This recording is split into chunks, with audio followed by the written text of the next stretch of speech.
يا مساء الفل، السلام عليكم ورحمة الله وبركاته. أخباركم إيه؟ يا رب تكونوا بكل صحة وخير وسعادة. بقالنا فترة كبيرة ما عملناش مقارنات، ولكن النهاردة هعمل لك مقارنة بين أكتر جهازين عليهم كلام، لأن هم يعتبروا من أقوى الأجهزة في الفئة المتوسطة العليا، أو هتسميها فلاج شيب كيلر، ولكن في رينج واحد. يلا بينا نبدأ الفيديو، بس قبل ما نبدأ الفيديو ما تنساش شير، لايك، سبسكرايب، فعل زر الجرس، ويلا بينا. النهارده هنتكلم عن الفيفو اكس 300 اف اي والرينو 16 برو 5 جي. موبايلين موجودين في السوق المصري من شركتين اقوياء محترمين، والاتنين تقريبا سعرهم قريب من بعض، فتعالوا نشوف ايه الفروقات بينهم. اول حاجه هنتكلم عليها هي التصميم. الاوبو جايب تصميم مجنون 3 دي، لما تحرك الظهر كده يبدا يظهر لك شكل الكواكب، وهم قايلين ان التصميم بتاع الموبايل مستوحى من الكواكب والمجرات والنجوم. فيفو بتديك تصميم غير متكرر وشكله شيك جدا وتصميم بوكسي، ولكن هنا شكل الكاميرات في فيفو مش متكرر ومش موجود في موبايلات كتير. والاوبو برضو تصميم بوكسي زي ما قلنا، ولكن مديك حركه ورا في التصميم بتاعه الكواكب والنجوم. وفي النهايه اقدر اقول لك ان التصميم اذواق، يعني انت تقدر تختار شكل يعجبك، ممكن ما يعجبش غيرك، ولكن الاثنين تصميمهم كويس. الموبايلين بيجوا بنفس حجم الشاشه 6.32 من نوع اموليد 1.5K، ولكن درجه السطوع في الفيفو اكس 300 اف اي بتكون 5000 نتس، اما في الاوبو رينو 16 برو بتكون 3600 نتس. وفي التجربه الفعليه هتحس فعلا ان في درجه سطوع والوان في الفيفو شويه عن الاوبو. نتكلم بقى عن الاداء. الاوبو بيجي بمعالج دايمنستي 8550 اللي بيحقق على انتوتو بنش مارك 2 مليون 429 الف نقطه، اما الفيفو بيجي بمعالج من كوالكوم سناب دراجون 8 جيم 5 وده بيحقق 3 مليون 98 الف 258 نقطه. وهنا الحقيقه بيظهر تفوق واضح للفيفو، مش بس في الارقام، كمان في الالعاب والحاجات دي هتلاقي ان الفيفو برضو بيسد معاك اكتر شويه، لان المعالج هنا اقوى، في فرق كبير. هنيجي للكاميرات. هنا بيتفوق الرينو في ال 200 ميجا بكسل وكاميرتين 50 ميجا بكسل، والاكس 300 اف اي عنده كاميرتين 50 ميجا بكسل وكاميرا 8 ميجا بكسل. والفيفو كل العدسات بتاعته واخده اعتماد من زايس الالمانيه، ودي شركه عدسات عشان يديك جوده تصوير كويس. طبعا هنا بالارقام التفوق لاوبو، ولكن دي عينات من تصوير الموبايلين، تقدر تحكم بعينك مين افضل. البصمه في الاوبو بتكون بصمه اوبتيكال، ولكن في الفيفو بتكون التراسونيك، وده نوع اعلى من بصمات الشاشه. نيجي بقى للبطاريه. هتلاقي تفوق للاوبو 6700 ملي امبير في مقابل الفيفو 6500 ملي امبير، رقم مش كبير. وكذلك في الشحن هتلاقي الفيفو متفوق 90 واط سرعه شحن، والاوبو 80 واط سرعه شحن، وبرده مش فارق كتير. الموبايلين طبعا مقاومين للماء بمعيار اي بي 68 واي بي 69، والاثنين بيجوا ب 12 جيجا رام، لكن سعه التخزين في الاوبو بتكون 512، اما في الفيفو بتكون 256. اما بالنسبه لسرعه الذاكره فهي في الاوبو 3.1 وفي الفيفو 4.1. وللي ما يعرفش 3.1 هي جريد اقل من الفور وبتعلى بعد كده، لكن هو هنا يتفوق الفيفو انه 4.1. واخيرا هقول لك على الاسعار. سعر الفيفو اكس 300 اف اي هو 49999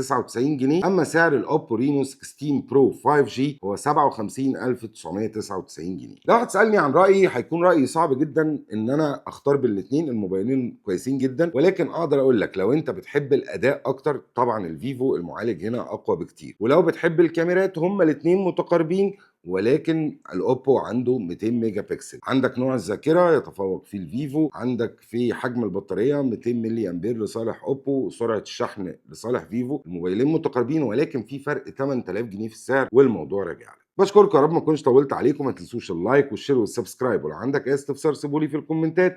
اشوفكم ان شاء الله في فيديوهات جايه. سلام.